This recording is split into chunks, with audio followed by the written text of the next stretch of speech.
Bonjour à tous, au menu de ce mardi du nouveau pour la Tesla Model S, le tarif de la Dame Rox S, un extrait du premier essai de l'Audi R8 2 et pour finir un tour en Californiaté avec Sébastien Vettel.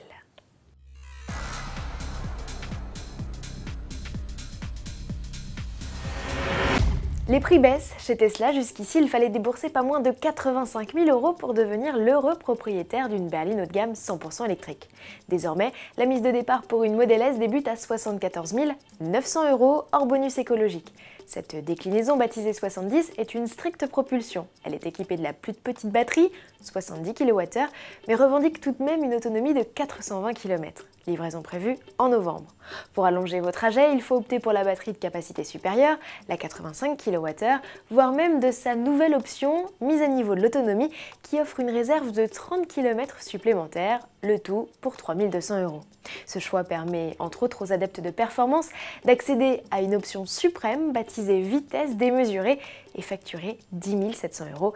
La Model S atteint alors les 100 km/h en 3 secondes contre 3 secondes 3 à l'accoutumée, lancement en septembre.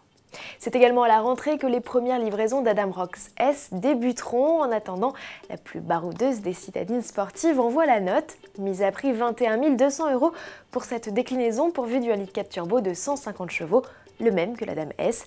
Delta de prix entre les deux modèles, 2 300 € pour profiter ici en plus du toit ouvrant, d'élargisseurs d'ailes avec protection latérale ou encore d'inédits boucliers avant et arrière.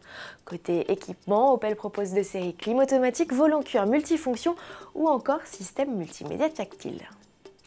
Elle est arrivée, elle, c'est l'Audi R8 de deuxième génération. Nos chanceux confrères de Sport Auto ont déjà pu tester la sportive. C'était au Portugal il y a quelques jours à peine. Écoutez Julien Diez nous livrer ses premières impressions au volant. Alors cette R8, est-ce qu'elle change sur le fond? Alors sur le fond non, elle a toujours cette philosophie de polyvalence, d'efficacité, mais tout est exacerbé par rapport à l'ancienne génération.